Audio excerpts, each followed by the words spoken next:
Trauma and Triggers contains explicit content. Please check the show notes for details.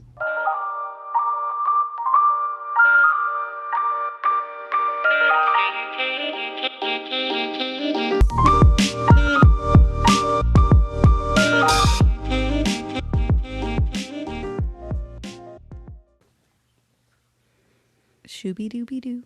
Oh, dude, not even listening, reading those transcripts, I was laughing my ass off. Just the introductions alone, I was like, Jesus fucking Christ.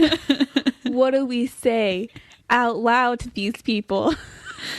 Yeah, I saw these posts on Threads that were like, you gotta keep your intros tight and to the point and no nonsense. And I'm like, that Not ain't us. happen. To be fair, our nonsense is usually limited to 1 or 2 minutes. And it's also like, it's funny. That's like part of, I feel like our intros are part of the funniest part of our podcast. Absolutely. Because it's just, we're here for the ADHD bullshit. Yeah, we're here.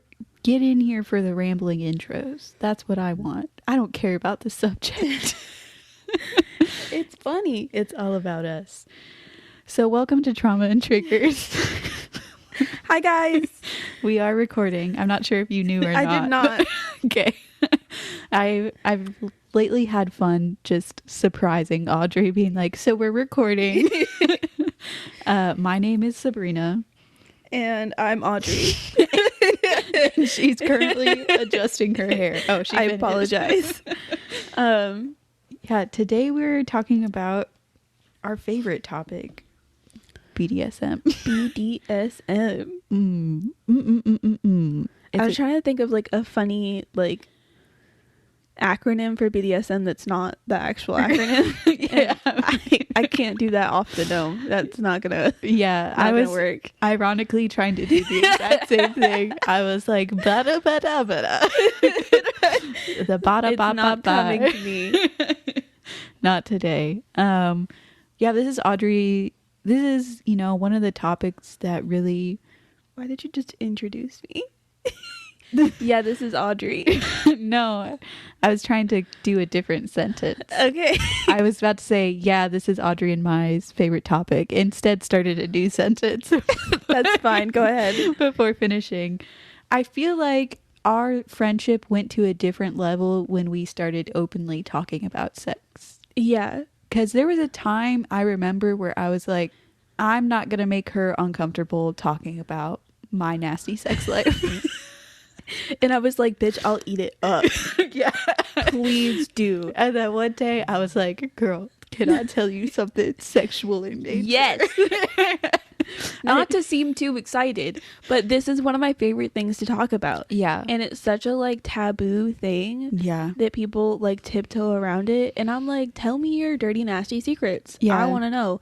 No judgment here. I think it's wonderful and I'm so happy for you. Yeah. It was also like, for me, I felt like we had similar, I don't want to say issues, but just like hurdles in our sexual journeys as two demisexual women. Mm-hmm. So there was a lot of like stuff we could bond over in that regard. Definitely. But yeah, I love kink practices. Not all of them are for me, and that's okay. But all of them are absolutely fascinating to me. They're so interesting to learn about. Yeah, there's not one kink that you could tell me that I would not Google later or in that exact moment that you told me. If you don't give me a definition now, I'm finding it out. Yeah. Pause the conversation. There's more I need to know immediately. And if you're me, you just already know it. Yeah.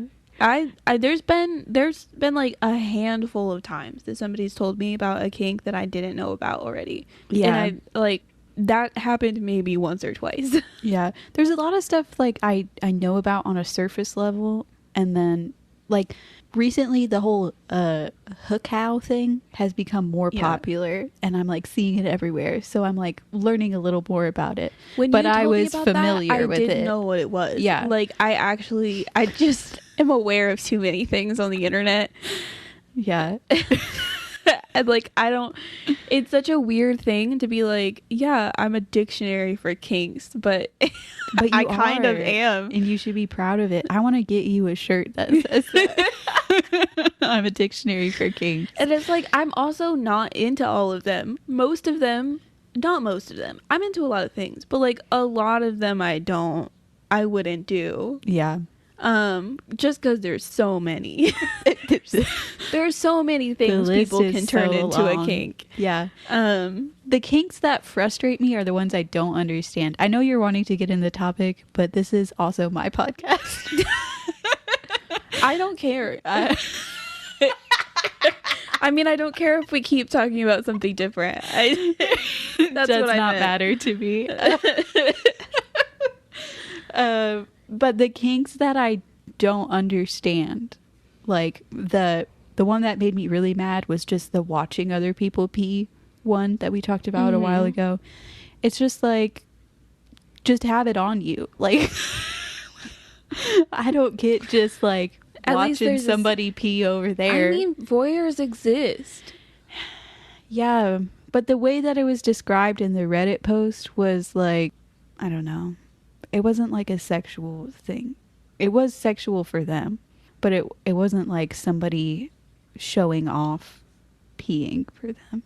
Yeah. But I guess part of the voyeurism is like, I feel like anything that's taboo can be turned into like a sexy thing. And to be honest, watching somebody piss without their awareness is a really taboo thing to do. Taboo. Okay. I'm getting it now, and I'm not as mad anymore. But initially I was like, bet you just want him to pee over there 15 feet away from you. Yeah. Anywho, so this episode is more like, we've had a lot of specific episodes where we talk about stuff. So we're not going to be talking about some of the things we already talked about. We've talked about cucks. We've talked about like 6 different like BDSM dynamics. Yeah. And we bring it up all the time. All about kinks. We have an unreleased episode that we went into a lot of things, but we're still going to put some of that stuff on here because you guys never got to hear it. Thank God for that. It's so wild listening to our stuff and like realizing that even we have stuff that we're like, that's too far. We can't put this out. It's too much. So one of the things that I feel like the layperson might not even know the definition of BDSM. So I did want to define it. I feel like most people know now post 50 Shades world. Yeah. But there's still some people who aren't really aware because they suck and they hear about something and they're like, that sounds yucky and I'm just not going to learn about it. So those people probably aren't listening to this podcast. I hope not. Those are the kind of people that are going to give us a 1 star and not explain their reasoning. Exactly. Which is the rudest part. If you have something to say, say it. Say it with your chest. God damn you. All right. BDSM stands for bondage, dominance, submission, and sadomasochism. All of these are self-explanatory. However, I was feeling particularly productive at the start of our writing phase and lost that feeling very quickly.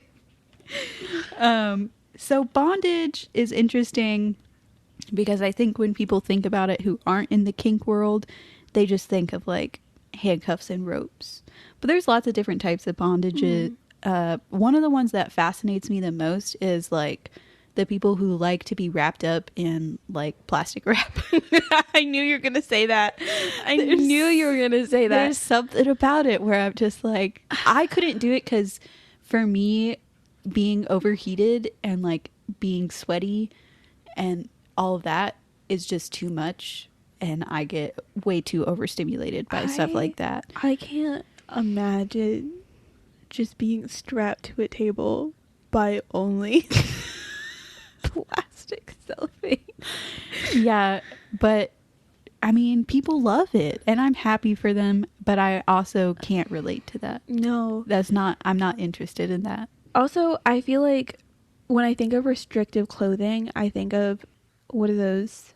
The they sometimes use them in like psych wards and Yeah, stuff. trying to think of the name. Straight jackets. Straight jackets. Yeah. I hate that. Yeah. I think that I would actually cry if somebody put me in a straight jacket for sexual reasons. If you walked up to me, you had a straight jacket in your hand, I'm leaving. Yeah, if you said, "Hey, baby, hop in this, and we'll have a fun time." I'm going Divorce, home. breaking up, you're done, you're blocked, I'm stealing your money. I agree. I feel the same way. Do you remember the challenge a while ago where people put on as many layers of clothing as they could? And then so many people started like hyperventilating and having panic attacks because they had like 56 shirts on. It's hot. You can't move. It feels claustrophobic. Nothing about that is fun to me. Yeah. Like, there's a lot of things that I would do with bondage. And those two things, no. Yeah. It's a hard pass for me. I need to have access to the rest of my body. Yeah. Even if my hands are like tied up or my feet are tied up, like I can't. The rest of my body needs to be clear. Yeah. I need to be able to, I don't know, fucking bend my knees. I need to be able to breathe without pressure on me. Yeah. Because it just, for me, that's panic attack zone. Yeah. If I feel like I'm struggling to inhale as much as I want, Agreed. I'm going to throw up and start crying. Agreed. So moving on to dominance, it, as we've talked about before, looks different in different dynamics, blah, blah, blah. But just a general overview, it's someone consensually having power. All of this is consensual. All of this is just to preface, consensual. anything we're talking about is consensual. If it's not consensual, it's not BDSM. That's part of the point. Yeah. Okay, continue. I will say both Audrey and I, but mostly me, struggled spelling the word consensually 1,000 times. Yeah, because should the have word a T. consent has a T, and then consensual just, it doesn't have a T, and it's like, why no T? Where's why the no T? Yeah, so a dominant person is the person who has the authority, calls the shots, takes the power in the relationship with the consent of the submissive. I don't need to describe submission. I hate you so much. You can't write things like that into the script because now I'm distracted and I'm trying not to laugh while you're talking because there's another one that's coming up and I know where it is. And like, stop. Stop doing that. I have no choice. Sometimes I just have to be like, I have to move on, but I gotta put something down. It's always nonsense. So sadomasochism, this term covers both sadistic people. I put sadist people, which is just wildly incorrect. This is when I was feeling good and productive. This was the level of work I did when I was feeling that way.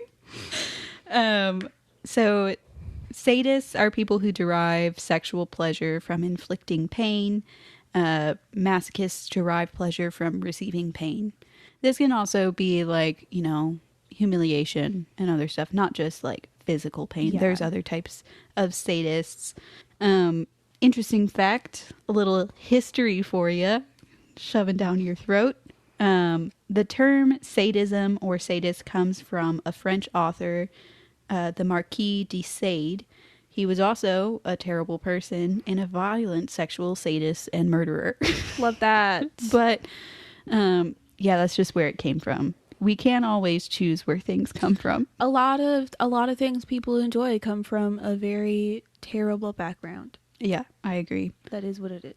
It is what it is. I'll start off with one that we found this list that was not a great list, but I'll still link it. Yeah. It listed drag kings and drag queens as part of fetish and kink.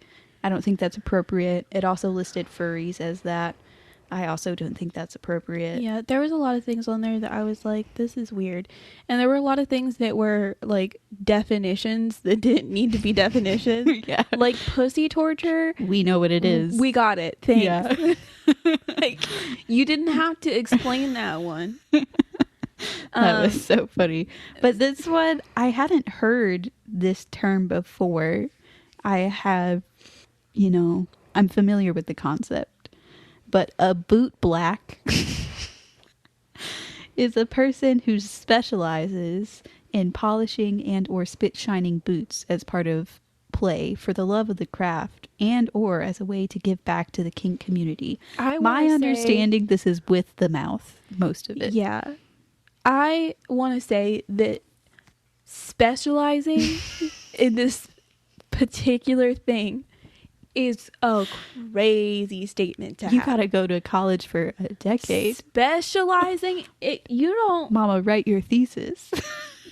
What do you mean? You gotta have a certain technique when you roll your tongue over that scene. The only thing that I'm willing to do in this dungeon party is lick your fucking shoes. That's it. This is my specialty. Please. Jesus. It is funny to use specialty. So I wonder, a boot black, why not just a boot liquor? Because that's already a term. It's a term for something. I can't remember what it is. 1 second. Yeah, I think it's like the same idea as like a kiss ass. Yeah, but yeah, someone who praises or is extremely polite to more powerful or rich person in a way that is not sincere, usually in order to get an advantage for themselves. That's why bootlicker is not the term. But it's so close. It's so close. There's other terms here that are already terms, like figging. Stop. It's my turn. Go ahead. So sorry. We're switching a lot, and neither of us really defined when we're switching. Say who was doing what. We're just going off of which ones we're familiar with. One that I wanted to mention, because I see this a lot on like the internet, because to go along with like everybody who really got into the like online like sugar daddy feet fetish community, there's another subset of like domination online that is like really popular, and one of them is findom, which I feel like a lot of people aren't familiar with. So if you don't know what findom is, it's financial domination, in which the dominant receives gifts or money as a form of domination over their submissive. This can obviously happen in person too, but I think that it's just more common on the internet because it's like you can just not meet with this person. Yeah. As you can with a lot of other kinks, but I think that also a lot of people who aren't necessarily like sexually into femdom are still going to do it because they get money. And you know, you do what you got to do to get the bag. Yeah, I've definitely, I haven't looked into it like findom a lot, but there is some like, sometimes people have ethical concerns about this one. Yeah. Because it seems like there's a level of manipulation going on. Taking advantage of a person. And like, if your submissive is really into, like, if that's what they're into, that's what they're into. And like, I don't care. But if you have like a submissive and you assume the position of financial domination without their consent, or without like asking whether or not that's something they're interested in and just expecting it, that's wrong. But some people are just into financial domination. And that is what it is. I don't know what you want. It's very interesting. It's usually men who are into it, who are aroused by the idea. The pay pig thing. Sometimes you say things that are just not appropriate. You wanted to talk about figging. We're gonna talk about it. Let me talk what I want to talk about. A pay pig? A pay pig. That should be defined. What is that? It's just a term for like a submissive, I don't even think necessarily a submissive man, but it's just a term for a submissive who's into financial domination. Yeah. It's just like another like humiliation name for them. A little pay pig. And usually it's referring to a man at the very least. Work. Okay. If not all the time. Yeah. So there's another term for you in case you're curious. Nice little pay pig. You know, they're out there. They are. Ready to give you money. I don't like it's fine. First of all, it's fine. I love that for you. The you out there who takes part in these kinks. Yeah. but I don't like piggy or pig Me either. I for think that like humiliation and stuff. anything that is like going into like body presentation, like names that kind of reflect like how your body looks, which is what I think of when I think of like pig or like that kind of name, I'm really not a fan of. Yeah. It makes me uncomfortable. Yeah. But no, one of the main reasons I know about that is because I watched Euphoria.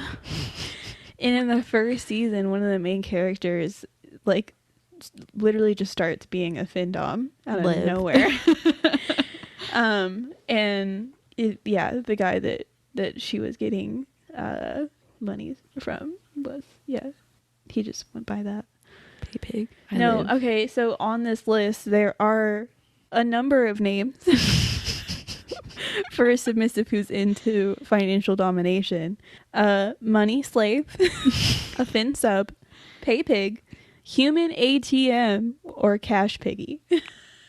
Work. I think the pig thing is in relation to like a piggy bank. Yeah. Not necessarily their body shape. Yeah. And I get that. I like that connection makes it a little easier to understand, but I still don't like the name. Yeah. Which again, if you like being called pig, power to you. But not for us. It's never gonna really make mean. Yeah. You'd hurt my feelings. Yeah. This next one is yours too. Yeah. It's your favorite. It's my favorite. You didn't have to say it like that. So anyways, CNC stands for consensual non-consent, which is essentially it's a scenario in which both people consent to basically a rape fantasy. Yeah. So for those of you who are interested in that, it's usually the main reason I put it on there because it obviously consensual non-consent is fairly self-explanatory. Absolutely. But everybody uses the acronym CNC. But yeah, so like if you just see CNC somewhere, that's what it is. That's the only reason I put it on there. Yeah. Also, edge play. I think everybody gets edge play confused with edging, and they are not the same. So edge play refers to BDSM practices that involve like a higher chance of harm, either physically or emotionally. And I said higher chance because a lot of BDSM practices involve a chance of harm. Yeah. It's just the truth of the matter. But edge play is like really running towards the more taboo things, like any kind of weapon play, fire play, gun play, blood play, because fluids can be dangerous. Because it's blood. So like those are the ones that typically everybody would consider edge play. Yeah. Because the idea of edge play is going to be based around everyone's own preferences and views of what is taboo or more dangerous within the BDSM community. So great. Good job, Audrey. Thanks. Are you ready? No. You didn't have to put this on here. I have to. You didn't. It's called figging. You said that with absolutely zero confidence. It's called figging, mama. I hate this. So, yeah, it is pretty rough. People use this as a torture method. Yeah, but some people like it. Stop. Yeah, it's pretty bad. It was my sort of introduction to the BDSM world. That's a crazy sentence. Not that it happened to me, and it's not something that I ever want. But figging is sticking a piece of ginger in an asshole to cause a burning sensation. An asshole or vagina? Or vagina. My apologies. Yeah, I saw the term figging on, I don't even know where. And I was like, what the fuck is this? What are we talking about? I was a 9 or 10. So upsetting. And I looked it up on just on the internet, and Urban Dictionary came up and this definition happened. And I was like, what's wrong with people? You know, when you're 9. And you're just confused about your place in the world. Yeah. And suddenly somebody mentions the topic of figging to you. And now what are you going to do? Now where do you go from here? Only down. It's all down here. Downhill from God. here. Yeah, it's, you know, no thing. It's fine if you're into it, but something to be careful about because you can really cause harm. Yeah. Yeah, it's not great. But everyone has different pain levels and whatever. So it's none of my business. Moving on to something more fun and interesting that I've learned about relatively recently. The handkerchief codes. So these were initially used by gay men to privately communicate their sexual interests and availability and what they're into. So they are little handkerchiefs that they would wear either tied around their neck or in a little pocket. And they would often wear them during like cruising when they would just drive around in different communities looking for people to have sex with, which is just, the internet has revolutionized everything. I can't imagine wanting to have sex. You can just put it in your bio now. Yeah, wanting to have sex with a stranger so bad that I'm just going to drive around. I'm going to waste gas. Drive around and look for handkerchiefs.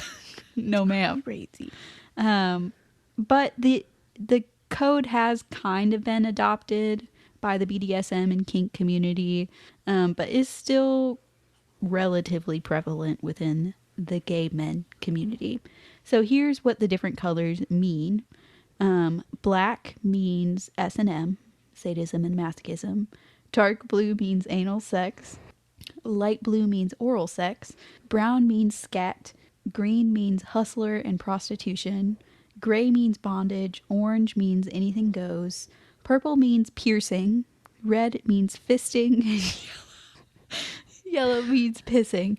I'm laughing because it's just... Why did you break at the very end?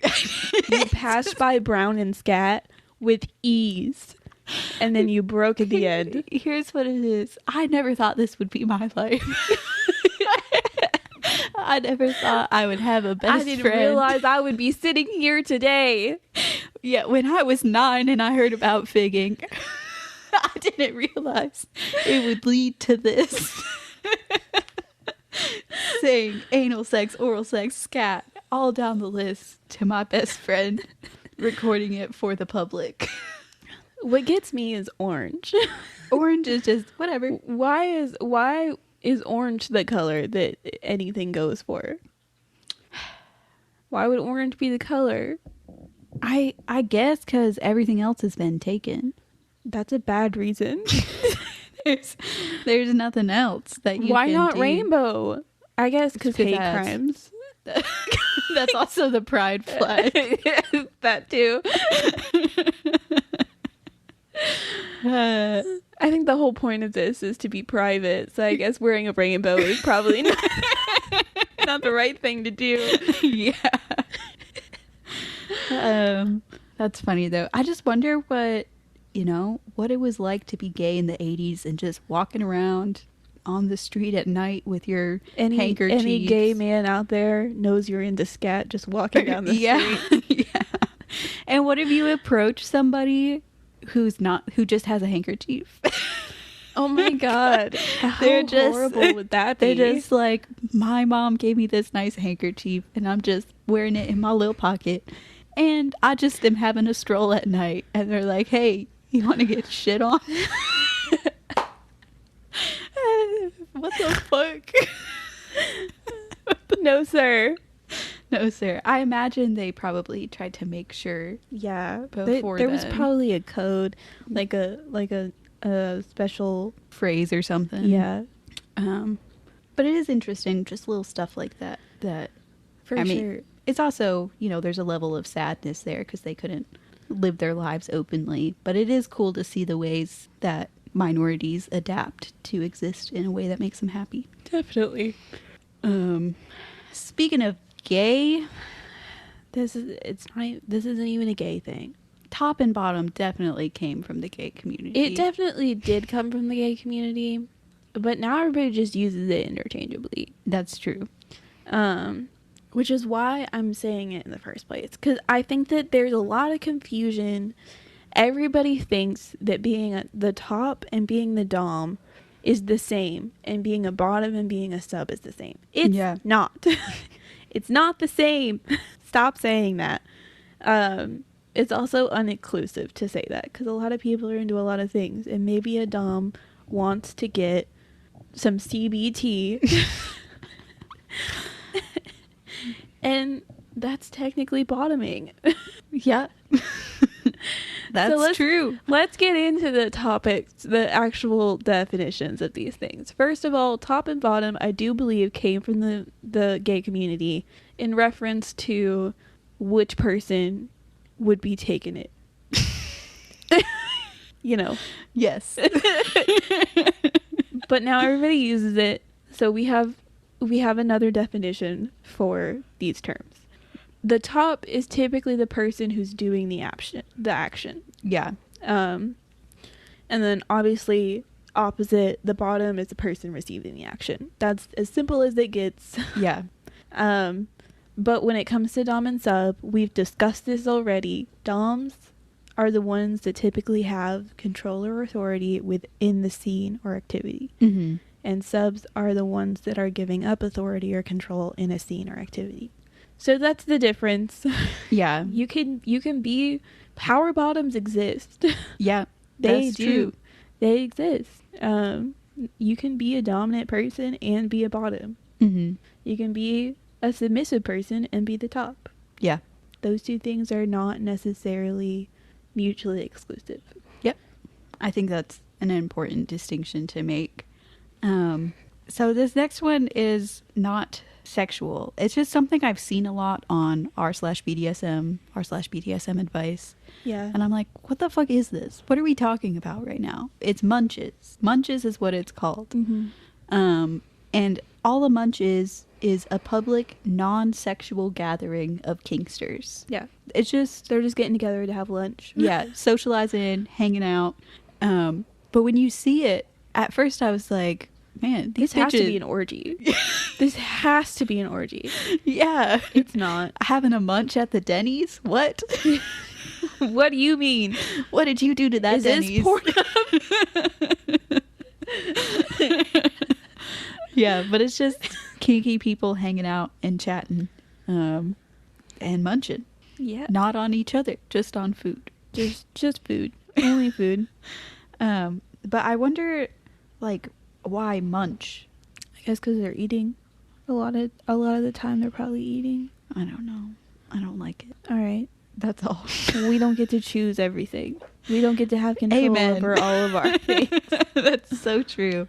Do you want me to take this next one? It was, you brought it up, but I kind of wrote it down. Yeah, you got it. Okay, so a common thing you might see, just another acronym you might see regularly, is RACK, R-A-C-K, and it stands for Risk Aware Consensual Kink, and sometimes Risk Accepted Consensual Kink. The idea behind RACK is that all parties are well aware of the risks involved in whatever the kink practice is. Yep. So this is kind of different, and sometimes, you know, people say it's different than what used to be more popular, which was safe, sane, and consensual, and is still popular. But there are some differences. If you're a RACK kink practitioner, you might engage in edge play that the safe, sane, and consensual philosophy would not be about. Okay, that's interesting. I didn't know about that. Yeah. So safe, sane, consensual is more like all parties are actively looking out for each other, and they're not going to engage in something that might cause Physical harm. Yeah. So they might do like light physical harm and stuff like that. Yeah. But they might not do more of the edge play stuff. Nobody's going to pull a gun out, you know? Yeah. So they're similar, and I'm not necessarily like more pro one, more pro the other. I would be more into safe, sane, and consensual rather than rack. But and not everybody agrees that they are two different things. They're just often contrasted with each other, and people who follow one might not be willing to do the other as much. Okay. Safe, sane, and consensual is another thing that came out of the gay kinky community in the 80s. There were a lot of predators just hanging out in that community, trying to lure people in and abuse them, but saying they were kinky. Yeah. So they kind of were like, they kind of adopted this practice of safe, sane, and consensual so that the people who were good practitioners of BDSM could differentiate themselves from the predators and be like, this is what I care about. This is what I believe. I'm never going to do something that I actually believe will cause you harm. Is it safe? Is it sane? And are we consenting, both of us? Yeah, my little note for this section was explain more while talking because writing too hard. Yeah, this was the other one that I was like, please stop. Please stop doing this. Writing is too hard sometimes. And there's a whole other script after this. Oh, yeah. Yummy, yummy. Okay, so the last 4 are all me. 3, actually. Okay. So one that I wanted to mention was hard limits and soft limit. I see these a lot, and I think that if somebody was new to the community, sometimes it's a little like self-explanatory, but it's worth mentioning in case anybody's curious. A hard limit is something that is non-negotiable. It is a limit. It's not going to change. This will not happen, and if it does happen, it's unconsensual sex. Mm-hmm. And a soft limit is something that someone might be like hesitant to do, like nervous to try, but they're interested, or something they haven't done before and they're a little confused about. But a lot of times, not a lot of times, but sometimes if you're in some kind of dynamic with somebody, if you have some communication about like how it would happen and a lot of talk about safe wording and all that kind of stuff, it would be possible to try. Yeah. Just depending on what the other person's opinions are about it. So that's hard limits and soft limits. Another one, this is another acronym that I wanted to mention. TPE is total power exchange. This happens when the dominant has total control over the submissive life. Therefore, they're making a majority of the decisions about what the submissive does. Mm-hmm. This honestly just seems like an explanation of like a slave relationship. Yeah. Last one. This one's fun. I like this one. There is not even just terminology, but there's like a common theme in the BDSM community when people are in some kind of dynamic or relationship with each other that includes BDSM. There is something called collaring, which is typically a formal display of the dominant accepting ownership or submission of the submissive via a type of collar. Yeah. Not necessarily the type of collar that you're used to seeing, like a dog collar, not necessarily that. Sometimes it just looks like a necklace. Yeah. There's like specific ones that are common within the BDSM community. I can't remember the name of some of them, but sometimes they just look like necklaces, sometimes they're chokers, that kind of thing. Yeah. That is collaring. And that's BDSM. That is all. That's the entirety of BDSM. Yep, we don't have anything else to say. We are You experts. guys know we're going to be back on this topic. There's nothing that we won't. There's no corner of still want to talk about. There's no corner of the BDSM community that we won't explore and share with you.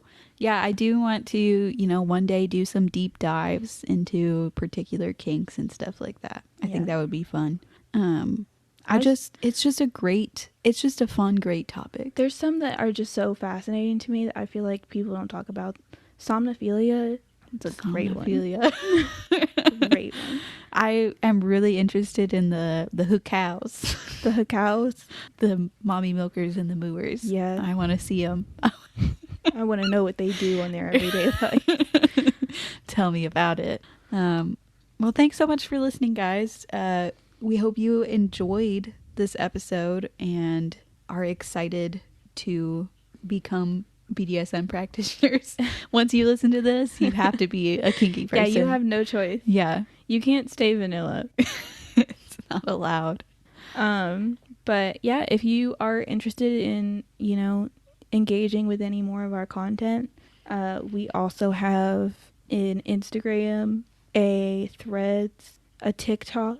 All of those are at Trauma and Triggers. And on Reddit, we are at Trauma and Triggers Pod. I will say Threads is just me shit posting, right? It is. It's so funny. I love to see it. I also feel like we're almost getting higher engagement. Yeah. On Threads because you've just been shit posting. I really, without your consent, and I do feel bad about this. Don't feel bad. I think it's hilarious. I was just like, oh, this is my personal Threads. I'm going to say whatever I fucking want to say. And I think that's great. I think that it's more likely that people will be interested in what we have to say if we're not just constantly talking about our podcast. Yeah. Like, we have other thoughts. We just we're not familiar with social media. Yeah. So we're still kind of figuring out like a good balance. Yeah. For me, it's just like, it's hard because it feels like the expectation is like daily posting across multiple platforms and sometimes even more than daily posting. And it's just like, no one has time for that. I don't go on my own social media. So like, how am I going to do that for, like, it's definitely the least fun part of having a podcast. Yeah. Threads has been fun, though. Good. I will say Threads has been fun. Threads, it's funny, like, running into different communities that we love, like the erotic writers community. The majority of our followers. Yeah. I love them so much because I'm always liking and reposting their shit. It's always hilarious. I love it so much. But, one thing about like podcasting, like I see podcasters on social media do this, and to me it's so cringy. Anytime someone asks for a podcast recommendation, they recommend their own podcast, even if their podcast has no relevance to what they're asking for. Like they'll be like, oh, I love true crime podcasts. And they'll be like, well, maybe you want to check out my podcast about gardening. It's like, stop. That's rude. Please stop. And then like there's also this other side of like you can't self-promote. Like people don't like when you self-promote. Nope. Even if you're doing it in an appropriate way. Right. Reddit especially hates it. There's not a community on Reddit that likes when I am like, hey, look at this episode. Yeah. And like even if it's related, because neither of us are going out there telling people to listen to our podcast that clearly aren't going to be interested. But like sometimes, it's relevant. Hey, check it out. Hey, you might like this. Anyway, yeah, we might cut out that whole rant about social media marketing. I don't know. I think we should keep it in there. Keep it in just so the people know. I think the people should know how much we care and how much effort we're putting into this. Specifically Sabrina, because she does all of the not fun stuff. Yeah, that's true. Please protect me. I mean, you have the difficult task of keeping me on task when we're writing, because I really just want to do fuck off. I don't really help much with that. I feel like I'm not making it better for you. Well, anyway, guys, thanks so much for listening, and tune in. Is this going to come out before or after Dysfunctional Families? What was the last one we did? Just gay things. After. All right. We don't know what we're doing next. You'll find out when we do. You'll find out. Mwah, goodbye. Goodbye.